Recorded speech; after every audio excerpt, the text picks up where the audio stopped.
nga womanyi embeera eriwo nti waliwo abalwanyisa obukulembeze bwange nga nze Dennis Lanex bagamba nti gwe tolina kubeera president waffe oba bintu ebityo kati bo ne bakola obukuukuulu bwabwe ne batandika okubaako ebigambo bye bayisaawo nti sente oba zibula nti oba sente mwazimuwa sente mukyala we yatugamba nti sente zino olw'ebigambo bye yawulira byamuyisaamu bubi koze ebigambo ebimu mbu Tonny masikini ayina amaduuka mangi lwaki tegamuyamba ebyo bigambo sobola nabyogera nze Lanex sobola nabiyisa mu kamwa kange naye bana abayimbi because baagala otanishinga erinnya lyange baagamba nti ebyo ebigambo byonna linkola ki kati Tonny yawulira part 1 Tonny towulira side emu ya story wulira ne side yange then olyoka okole ki olyoka reacting ye reacting awulidde side emu ya story but bwe nayogera naye ku simu ne munyonyola nangamba ebyo ebigambo byamumalamu amaanyi nagamba mugamba mutya nti mukyala wange tamanyi sente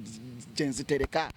natugamba nti mukyala we amanyi password ye eya email eya ATM buli kimu talina kyakweka mukyala we ne mugamba okay fine bw'oba tolina kyakweka mukyala we ekyo saasobola kola ki kimanya era namwetondedde ne mugamba nsonyiwa oba kitegeera ne mugamba nsonyiwa yes nga netondera Tonny ne mugamba nsonyiwa olw'okusonda sente nga sisabye mukazi wo ki lukusa because kyekyasinga omuluma n'agamba nti ani yabawa olukusa okunsondera ki sente mwabuuzako mukyala wange oba ki ne mugamba ekyo nakikola nga nze president ndaba omuyimbi gwenkulembera alina obuzibu twaraising million emu n'emitwalo 83 oba okitegeera ze sente zaava mu bayimbi era bw'otunulira list bw'ozigattagatta that is the money oba okitegeera kati fix gye tulimu essaawa eno is waliwo abayimbi abamu abagambye nti afe mutuddize ezaffe abawaayo omutwalo abawaayo ebiri bagamba nti sente bwe ziba tezituuka ku Tonny muzituddize naye ate nga Tonny ye atugambye nti sente muzikwate muzitwalire omuntu azeetaaga because ye already yasasudde dda bill y'eddwaliro yasasudde dda school fees z'abaana talina kyeyeetaaga n'atugamba tuziwe omuntu akola ki naye ate bw'okwata sente z'abantu n'oziwa we bataaziwa oba okitegeera then mu maaso eyo jafuna obuzibu so me I felt nti ekirungi tulina okukola okwejjako kino ekikwa is kukwata sente kuziddiza abantu then ne Tonny mwetondera Ambassador Tonny sente wabazaagala